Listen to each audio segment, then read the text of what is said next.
kayo, Panginoon, ay lalong nagiging kahanga-hanga. Turuan niyo kaming mabuksan ang talinghaga na iyong salita. Enable us, O God, to plumb the depths of your word so that we may not only understand but also apply its wisdom in our daily life. At nawa ang inyong karunungan ngayon maghari sa amin. Teach us to appreciate more the value and the teaching of John chapter 1, and may the truth and the power of these teachings become our strength, our light, our life, our salvation. Father, be our speaker, release us from ignorance, enable us to understand you more. We reject and rebuke all falsehood, all misunderstanding, and we welcome the enlightening presence of your Spirit. Protect us from evil men and evil spirits. Glorify yourself. Lift us up with wisdom. In the name of your Son, Jesus, our teacher, we pray. The Word and the circle of life. Yung circle po, isa sa mga pinakamatalihagang shapes sa Bible. Even God is described as the beginning and the end. And only in the circle that it is possible to have the beginning and the end at the same time. So marami pong spiritual things, circular or cyclical. At ito makikita din natin sa konsepto ng kaligtasan, sa konsepto ng anak ng Diyos being called the Word. The most basic, in fact, the most important teaching there ever is. And that most important teaching is an idea. It is not a story.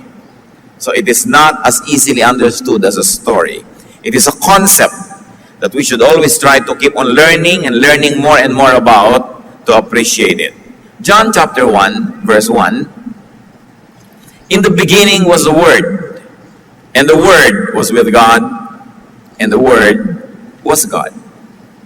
So in the beginning was the one who is called the Word. And we know that this refers to the Son of God, the Lord Jesus Christ. And that Word was truly God and was with God from the beginning. Yun pong word sa English na yan actually comes from the Greek word logos, meaning something that is said, including the thoughts behind what is said. It is something that is expressed. So in the beginning was the concept.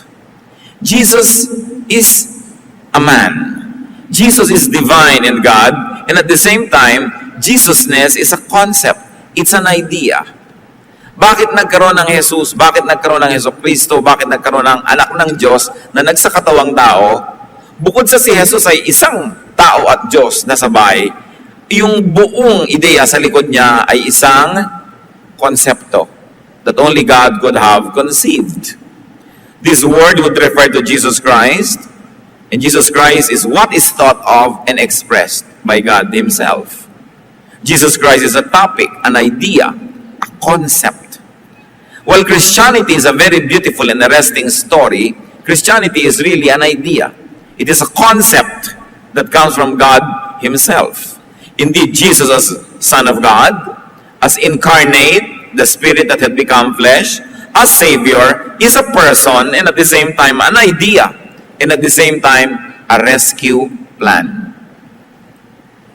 Pag nakakita ka ng emergency exit, it's an idea of how you might get out of trouble.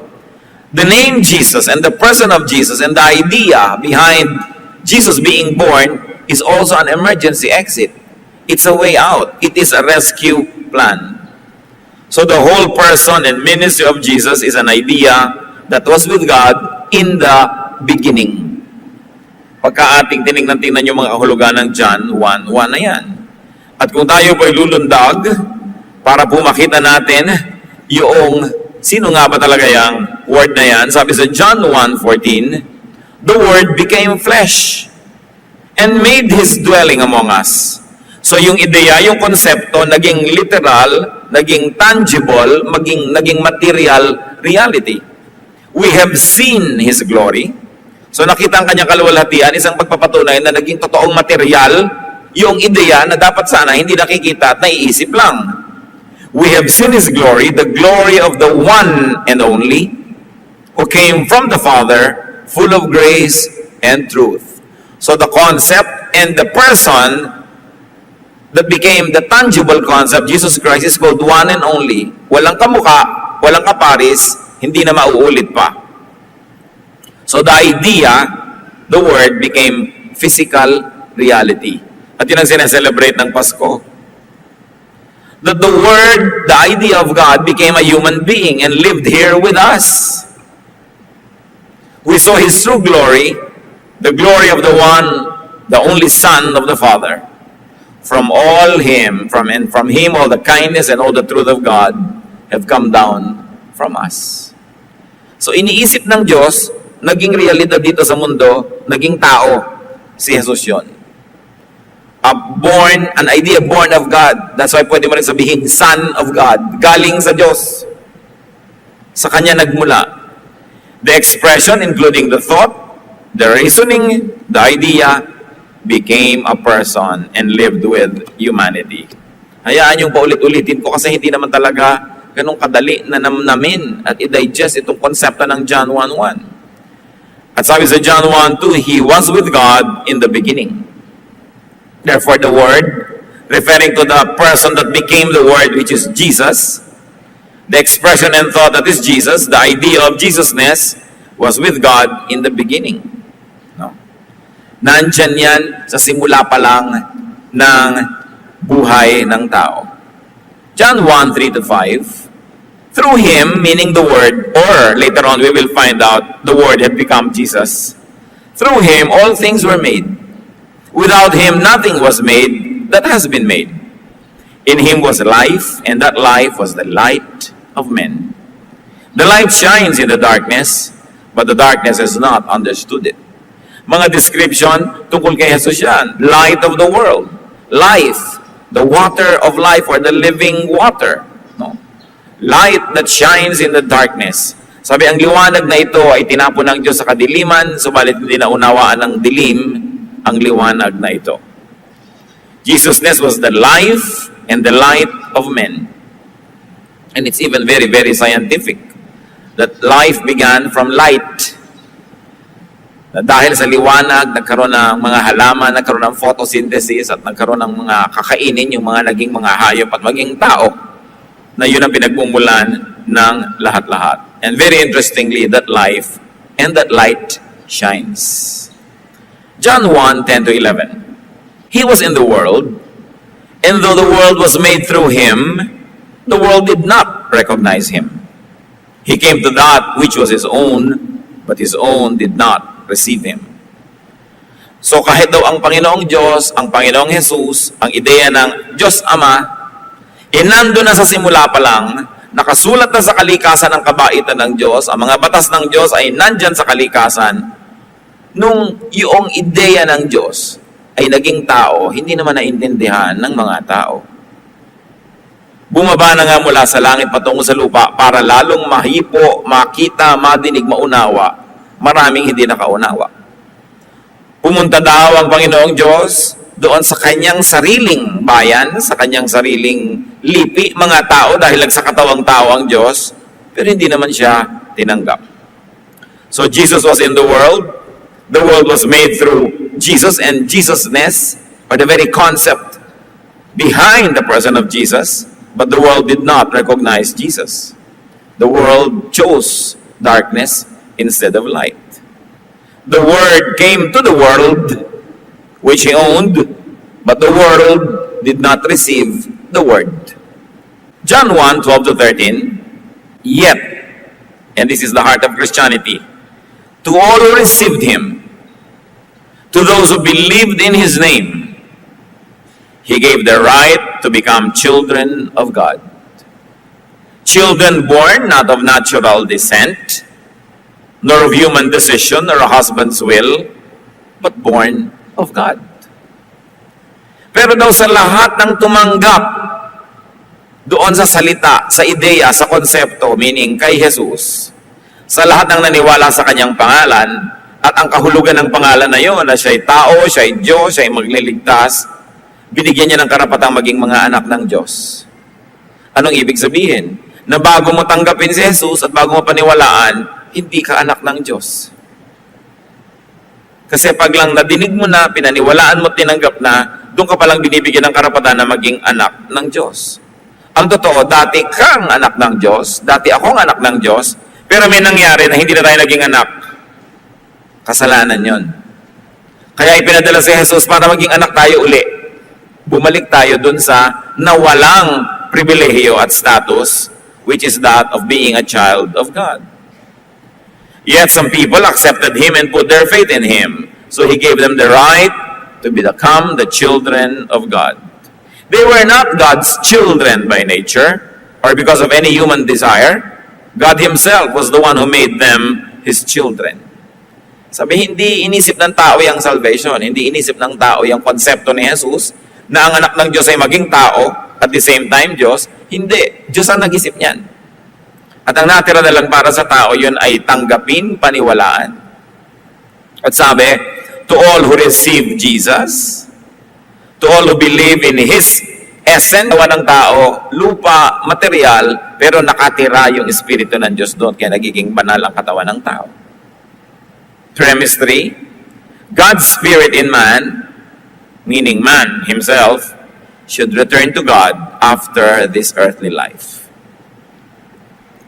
So ang Espiritu ng Diyos, inilagay niya kasama ng lupa, naging tao, pero dapat yung Espiritu na yon babalik din sa Diyos. Dapat ganun. Sabi yan sa Ecclesiastes 12:7, and the dust returns to the ground it came from, and the Spirit returns to God who gave it. So ito ang magandang nangyayari sa kamatayan dapat. Yung katawan babalik sa lupa, at yung Espiritu babalik sa Diyos. Sandali lang silang magkasama. Therefore, that would complete the cycle and the circle of life. The Spirit of God, inilagay sa lupa, na buhay ng kung gaano man kahabang panahon, pero yung lupa, mamamatay din, yung Espiritu babalik sa Diyos. Hindi naman ipinaliwanag ng Diyos kung bakit may ganung excursion, yung Espiritu niya, na naging tayo, pero tayo, hindi siyang siya dahil meron tayong katawan. From God to earth, with dust, in the flesh, and then after a while, back to God. Yun ang kahulugan ng buhay. Kaya ang tawag sa atin, we are pilgrims. Tayo'y nakikiraan lang sa lupang ito. Hindi talaga tayo taga rito dahil tayo'y taga langit. Kasama tayo ng Diyos, inilagay dito sa mga dahilang hindi niya ipinaliwanag, pero ang dapat purpose ng life, pagkatapos na yung lupang katawan, ay mamatay na, bumalik sa Diyos ang Espiritu. Dapat bumabalik. Kaya nung si Stephen, nung binabato, ang sabi niya sa Acts 7:59, Lord Jesus, receive my spirit. Binabato nila ang katawan ko, mamamatay ang katawan ko, dudugo, o ubos ang dugo ko, madudurog ang aking buto, babalik ako sa lupa, pero yung Espiritu ko, tanggapin mo, Panginoon, babalik ito sa'yo. Kaya ang kamatayan, ang number 1 na nagpapalaya sa tao para makabalik sa Diyos. Hindi yan kinatatakutan ng mga mananampalataya. Bagamat dahil tayo nakatira sa katawan na ito, natural, wired tayo to protect the body, wired tayo, nakaprogram tayo to love life in this world because we are of the world din dahil may lupa tayong katawan. Pero yun ay habang nakakatira pa ka pa lang dyan. Pero oras na oras na namatay yung katawan at nakalaya yung Espiritu, ang pagpapasalamat mo na lang na nakalaya ka na dyan. Kasi maiibang yung buong pananaw pag binitawan mo na yung katawan na yan. Pero may nangyari mga kapatid. Ang Espiritu ng Diyos, inilagay niya sa alabok, nagkaroon ng tao, mamamatay ang alabok, babalik yung tao sa kanya. Pero may nangyari during the excursion. But sin contaminates the spirit and it dies. Yun ang pumasok. Yung dapat sana, yung Espiritu mo makakawala sa katawan, babalik ka sa Diyos, pero yung Espiritu ay nadumihan ng kasalanan. And because of that, sin traps man away from God and prevents man from returning to God. Hindi makukumpleto yung circle, hindi makukumpleto yung cycle, dahil hindi na ngayon makakauwi sa Diyos ang Espiritu, dahil nagkasala na ito, marumi na ito, hindi na ito karapat-dapat makiisa muli sa Espiritu ng Diyos na puro, dalisay, holy. Genesis 2:17, bakit pumasok yung kasalanan? You must not eat from the tree of the knowledge of good and evil, for when you eat of it, you will surely die. Yan ang sinasabi ng Diyos. At hindi katawan ang mamamatay dito, spirit. Kasi nung si Adan at si Eva kumain ng forbidden fruit, hindi naman namatay yung katawan nila. Therefore, yung mamamatay, pag kinain nila yon, hindi yung katawan. May namatay, yung spirit. At lahat ng tao nagkakasala, namamatay yung spirit. So niya, huwag niyong gagawin ito. Don't cross the line. May isang bawal. Don't aspire to be like God while you are in this body. Kaya ang sabi ng serpent kay Eva, when you eat it, you will be like God. So, when Eve saw that it was to be desired to make one wise like God, knowing knowledge between good and evil, she ate. What does it mean to know knowledge between good and evil? It is for you to decide what is good for you and what is bad for you. Yun ang rebellion. Kaya pag sinabi ng magulang sa anak, anak, papasok ka sa school, huwag kang a-absent para lang maglakwatsa. What is rebellion? When the child goes against the will of the parent and says, well, it is good for me na mag-malling ngayon, a-absent ako. Yun yung rebellion. Ikaw ang nagde-decide para sa'yo what is good or what is evil for you. At yun ang ibinigay ng Panginoon na kondisyon sa mga tao. Hindi kayo magpapasya niyan, ako. Ako magsasabi kung anong tama at mali, ang gagawin niyo lang, susundin niyo kung ano yung tama. Pero sabi nung ahas, pag kumain kayo niyan, makakapagpasya kayo kung anong tama at mali. In fact, the very act of eating it, you already made a decision what is good for you. And what is good for you, what God said was bad for you. Kaya rebellion yun. At sabi ng Lord, when you eat of it, you will die. Pag in-apply natin sa buhay, when you decide what is good and bad for you, against what God says is good or bad for you, you are rebelling and your spirit dies. So lahat ng tao nagkasala. Ezekiel 18:20, the soul who sins is the one who will die. At ang nakakalungkot, sasabi sa Romans 3:23, for all have sinned and fall short of the glory of God. Therefore, everybody is dead. Lahat ng tao nagkakasala, nagde-decide sila what is good for them and what's bad for them against what God says is good or bad. And that kills the spirit. At oras na nangyari yon na nagpasya ka na kung anong mabuti sa'yo, laban sa sinasabi ng Diyos kung anong mabuti sa'yo, you are subjected to polarity, to dualness, to tension. Kasi minamabuti mo na yung minamasama ng Diyos. Yung Diyos ang nakatira sa'yo. Yung Diyos ang spirito. Yung katawan mo ang nasusunod. Yung kasalanan at layo niya ang nasusunod. Naglalaban. Nagiging dalawa ka, hindi isa. And you know the importance that God attaches to oneness. That you must be one. Buo, isa ang loob, hindi hati. Nagkakaroon ng paglalaban, flesh versus spirit, sin versus holiness, weight versus lightness. What do we mean? Dapat pag namatay ka, yung spirito magaan, aakyat sa langit. Pero pinabibigat siya ng kasalanan, hindi siya makaangat, hindi siya makababalik. That's why it is important for a reversal to happen. Kailangan may mabaligtad sa buhay ng tao para maging anak siya muli ng Diyos. Kasi nung nagkasala ang tao, hindi na siya naging anak ng Diyos. Patuloy ka nagkakasala, hindi ka anak ng Diyos. Ano ngayon ang dapat mong gawin para baligtarin yan? Dapat mong labanan yung kasalanan. Dapat mong baligtarin ang effect ng kasalanan sa iyong buhay. Yan sabi ng 1 Corinthians 15:53, for the perishable must clothe itself with the imperishable, and the mortal with immortality. Tayong tao lang, alabok lang, dapat muling magkaroon ng buhay na walang hanggan. Tayong nabubulok ay dapat matalo nung hindi nabubulok. At yun yung espiritu ng Diyos. Kaya ang sabi ni Pablo, kahit pa nga daw nasisira ang katawan niya sa paglilingkod, napaparusahan, nagugutom, pero yung espiritu niya, dahil naglilingkod siya sa Diyos, lalong nagiging bata at bago. 2 Corinthians 4:16, though outwardly we are wasting away, yet inwardly we are being renewed day by day. Kahit sa tingin ng tao, nasasalanta ang aming katawan, ang aming namang espiritu ay lalo nagiging bago, malinis at masigla dahil sa paglilingkod sa Diyos. At dahil sa kasalanan ng tao, there is separation and contradiction between the body and the spirit. Therefore, naging kailangan, it has become a necessity for the spirit to prevail over the body. But how can the spirit prevail over the body when the Bible itself says that the spirit is willing but the body is weak? Good news, ang tao galing sa Diyos. Better news, ang tao babalik sa Diyos pag namatay. But very bad news, yung spirito niya dahil nagkasala, hindi na makakabalik, nakulong. Outside of God's presence. So how do you complete the cycle and the circle of life?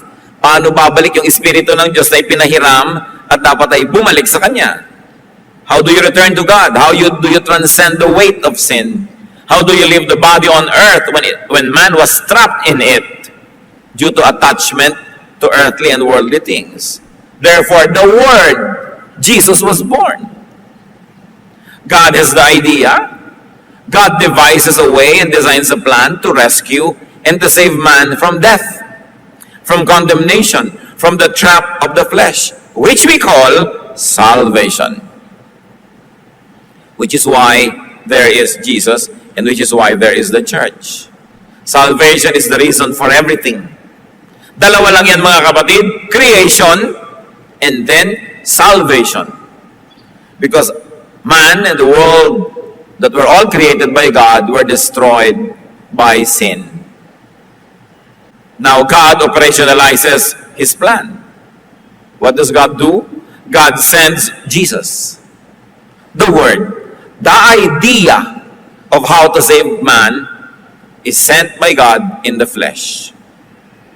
Galatians 4:4, when the time had fully come, God sent His Son. In other words, God puts His plan in motion. And John 3:16, for God so loved the world that He gave His one and only Son, that whoever believes in Him shall not perish, but have eternal life. The same idea. Ganun na lang ang pagmamahal ng Diyos sa mundo, na ipinadala niya ang kanyang sarili, ang kanyang anak, ang kanyang espiritu, ang ideyang galing sa kanya, para kung sino man ang maniwala sa planong ito, tumanggap dun sa plano sa tao at Diyos na si Jesus. Ang makakaman sa plano na yun, hindi makakabalik.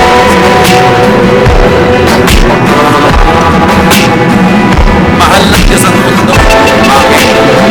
Ang Espiritu ng Diyos na itira niya sa lupa.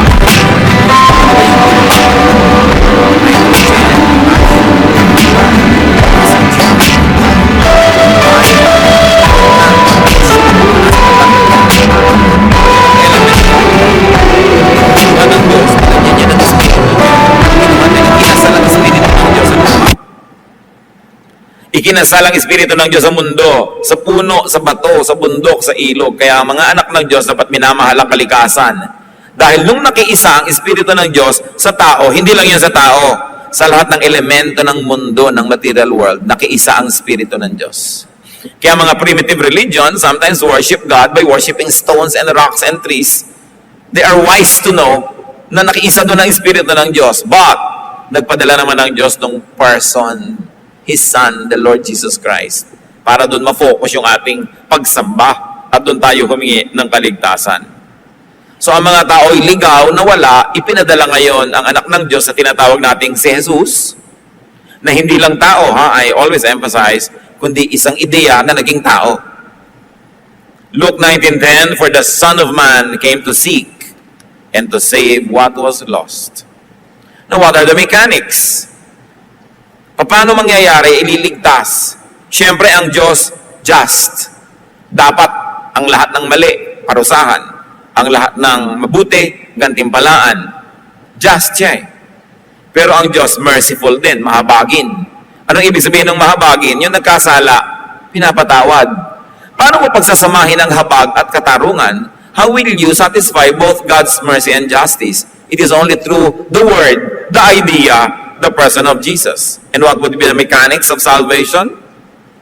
Jesus, the Son of God, the Spirit of God, the idea of God would be human. Would unite with humanity and would take man's sin and punishment unto himself. Namnamin nyo yan. Yung Espiritu ng Diyos, magsusuot din ng katawan ng tao para maging tao siya. At habang siya'y tao, identified with humanity, tatanggapin niya sa kanyang katawan ang lahat ng parusang nakalaan sa dapat lahat ng katawan nyo, katawan ko, nating lahat, katawan nating mga nagkasala, ililipat sa Kanya. Kaya nung siya ay nasa krus, sabi niya, Father, Father, why have you forsaken me?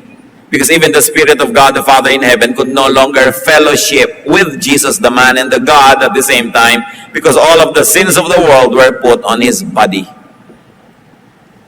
At nung namatay siya, nadala-dala yung kasalanan ninyo at kasalanan na nating lahat, nalibing kasama ng kanyang katawan. Anong nangyari? Bumangon ang kanyang espiritu, iniwan yung kasalanan sa libingan, bayad na. Because the life of Jesus is greater than the life of all lives that lived, are living, and will still be born. Why? Because while He is a man, He is also God. Ganun kahalaga yung buhay niya. Isang buhay, higit pa sa buhay nating lahat. Kaya nung ibinayad yung buhay na yon, bayad tayong lahat. Naliligtas ang lahat. The plan was that Jesus would take man's sin and put it upon Himself, and that Jesus would give His life, His light, His holiness to man. Palit. Kaliwaan yan. Ang nangyari sa krus, kinuha ni Jesus lahat ng kasalanan ng tao. Sinong tao? Yung naniniwala. Yung naniniwala at yung maniniwala pa lang pagdating ng panahon, lahat yon sabay-sabay. Bakit pwedeng gawin ni Jesus? Because God in Him is timeless. Well, the body that He wore was flesh, and it had time, and limited by time. The Spirit in Him is timeless. Therefore, He took all those sins into His life. Pwede bang magsama yung kasalanan at kabanalan? Hindi. So ang ginawa niya, yung kabanalan niya, tinanggal niya sa kanyang sarili at ibinigay niya sa lahat ng nananalig at mananalig pa lang. So when you say you believe in Jesus, this is what happens. You say, Jesus, take my sin, let it be yours, and die for it, please. So I won't have to die. And I'm going to take your holiness and make it mine. That will make me holy, not because I'm holy, but because I believe in you. And when I am holy because I believe in you, when I die, I go back to God. That is what Christianity is all about. Pag hindi malinaw sa atin yan, nag-hit and miss, trial and error lang tayo sa ginagawa natin sa buhay.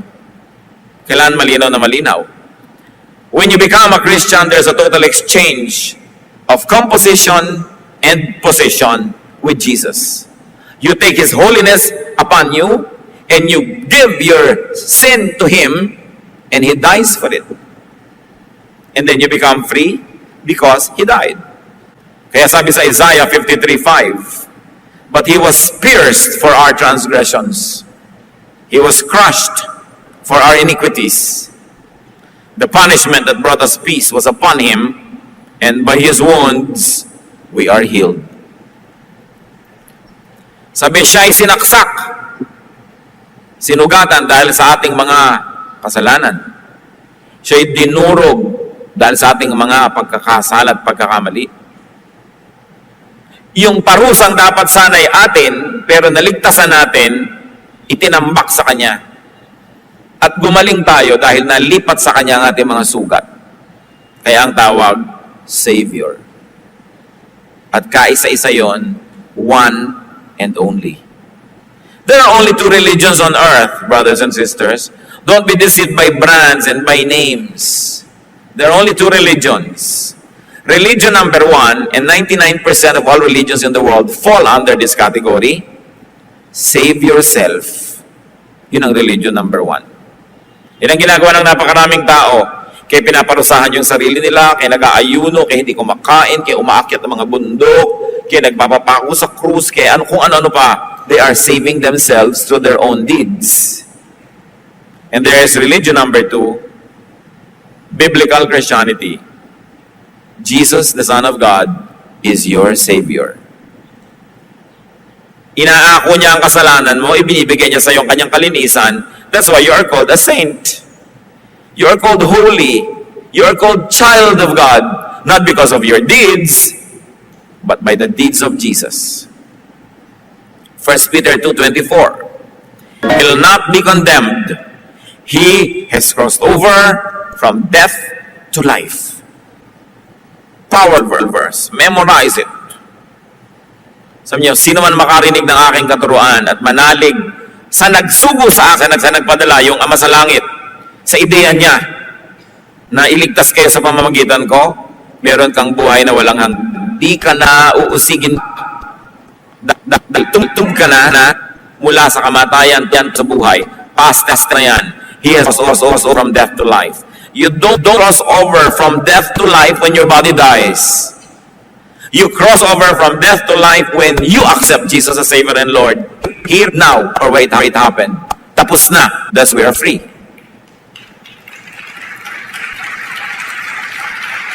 Hindi tayo nagyayabang pag sinasabi ng ako sure na sa salvation. Sasabihin ng mga pagyabang naman ito, buhay pa magkakasala pa, tas na.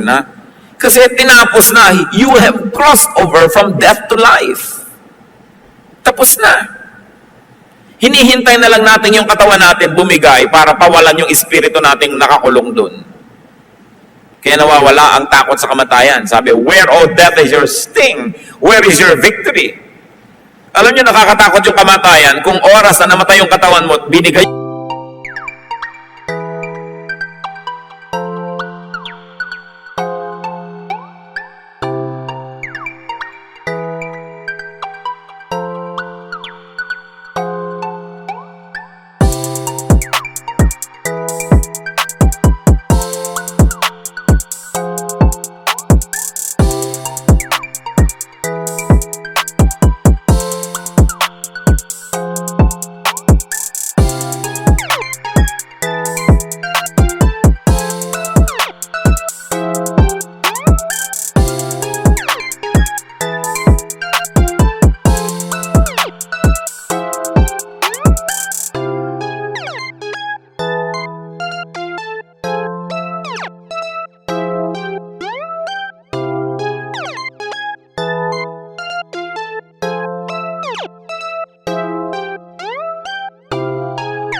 Sa pagdadala ng mga tao sa salvation class, sa pag-attend ng mga salvation Bible studies. Kasi kailangan maintindihan yan. Ninyo, ko, at ng lahat ng mga mahal natin sa buhay. At pag oras na dumating ang kamatayan at humiwalay ng espiritu, wala nang bawian. Kaya kailangan kumilos habang tayo nabubuhay. 1 John 5:12, He who has the Son has life. He who does not have the Son of God does not have life. Ang linaw. Yun lang na kay Kristo ang may buhay. Therefore, the incarnation.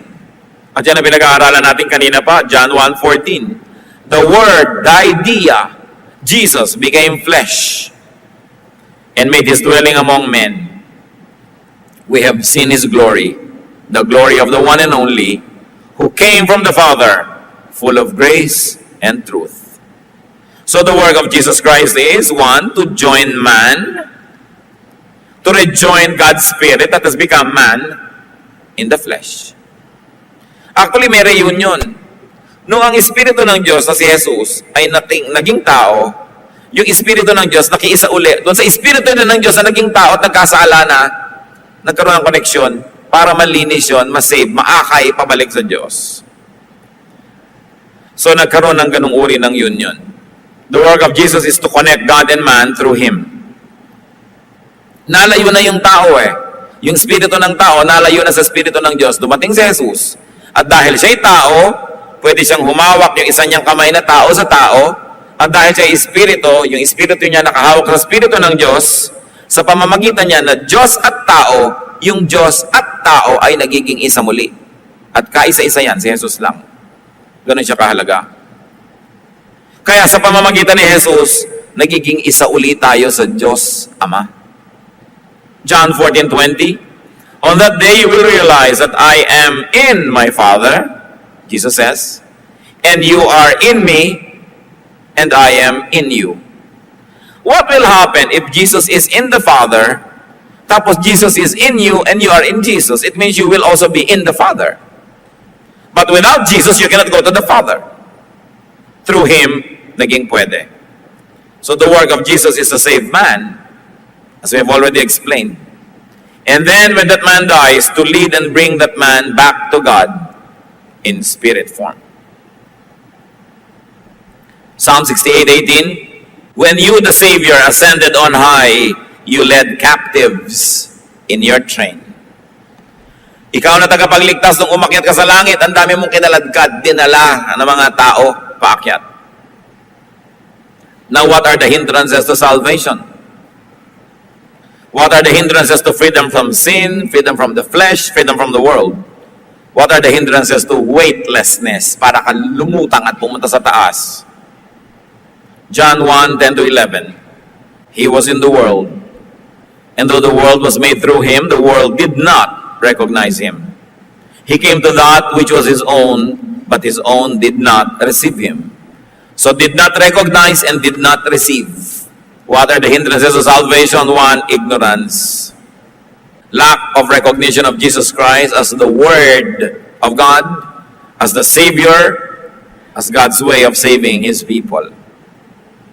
Usually, this also involves lack of recognition of one's true condition and destiny. Yung hindi natin lubos na nakikilala si Jesus at hindi rin natin lubos na nakikilala ang ating sarili. Kasi pag lubos natin kinikilala ang ating sarili, malalaman natin tayo marumi, makasalanan, therefore we need a Savior. Ignorance is an enemy. That's why you need Bible study. You need intellectual understanding. You need knowledge. Kaya dapat ang tao, aral ng aral. Another hindrance of salvation, rejection of Christ. 1 is rejection because of ignorance, and 2 is rejection because of false intellect and false wisdom. Yung iba sobrang rumurunong, ayaw na rin maniwala. Yung iba naman sobrang kulang ang karunungan, kaya hindi makapaniwala. Parehong kalaban ng kaligtasan ng Espiritu. Meanwhile, what are the fruits of recognition and acceptance of Christ? The spirit of man becomes a child of God again. Dapat yan ang ambisyon ng bawat tao, maging anak muli ng Diyos matapos magkasala. Man's spirit returns to its pre-sin state when you accept Jesus. John 1:12-13, pabalik-balik tayo para malinaw. Yet to all who received Him, to those who believed in His name, He gave the right to become children of God. Nagiging anak uli ng Diyos. Fruit of recognizing Jesus, the spirit of man is able to return to God. And the spirit of man becomes God-like again. Mahalaga yon, maging kawangis ka uli ng Diyos. 2 Corinthians 3:18, and we are being transformed into His likeness with ever-increasing glory. Ang unang goal mo, masave ka, ipanganak ka muli. Pagkatapos nun, bumalik ka dun sa nawalang image ng Diyos. Therefore, you must grow spiritually. Day by day, you should grow, and every day must become more and more like God. Sayang ang bawat isang araw, isang linggo, isang buwan, isang taon, nakilala mo na si Kristo, tapos hindi umaasenso ang Espiritu mo at hindi ka lalong nagiging kamukha niya. Yung iba pa nga, habang tumatagal, bumabalik, nagiging kamukha uli ni Taning. Umaatras. Sabi, we must grow and be transformed into the likeness of Jesus with ever-increasing glory. This is a process that begins at hearing, believing, and accepting Christ. The way to be saved by Christ, siguro naman napakalinaw na niyan, receive Him. Revelation 3:20, here I am. I stand at the door and knock.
the kingdom of God unless he is born again. Kung di ka ipinapanganak na muli, hindi mo makikita ang kaharian ng Diyos. Ngayon, marami mga born again, hindi siguro nila alam born again sila. Kasi pag naniwala ka kay Jesus, tinanggap mo siya. Born again ka kahit nalaman mo o hindi na nangyari pala yon. Pero kahit naman simba ka ng simba, sa ulo mo lahat yung buong Biblia, hindi mo pa pala ito ginagawa, hindi ka pa born again, attende ka lang, hindi ka anak ng Diyos. Kaya mahalagang linawin ang ganitong mga bagay.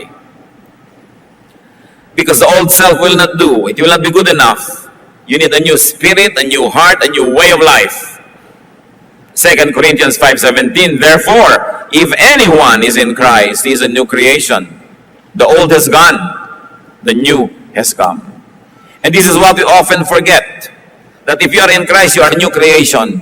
Hindi ka na siya nahuhulog sa mga dati mong kinakahulugan, hindi mo na dapat pinaggagawa yung mga kasalanang dati mong pinaggagawa, kasi bago ka na eh. At every day, you renew your commitment to the Lord. Kasi every day, may darating uling tukso at marami sa atin, bumibigay uli, nagkakasala. Salamat na lang, 1 John 1:9. God is faithful and just and will forgive us if we confess our sins. Ganyo yung relasyon natin pagka ating inihihingi ng tawad. So what is the challenge of this very basic message? We've got to be born again. We've got to be God-like in spirit. Ang kailangan sa buhay, unang ma-born again ka. Pagkatapos, kailangan mag-grow ka ng tuloy. To grow spiritually unto God-likeness. Be God-like in practical terms. When you become already God-like in spiritual way, in a very spiritual way when you have become born again. And this is the only work of the church. Dalawa lang ang work ng church, mga kapatid. Salvation, to win the lost, and then growth, to edify those who have been found.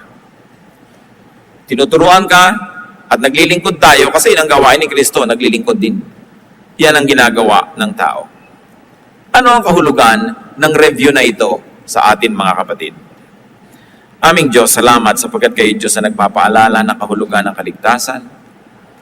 Nais namin ngayong Panginoon, reviewin na aming mga sarili. Ligtas nga ba kami? Tinanggap nga ba namin si Jesus bilang Panginoon tagapagligtas? Na nauunawaan ang mga konseptong ito? Kung ginawa na namin yon, salamat. Subalit kung hindi, Panginoon, nawa, kumilos kayo ngayon din.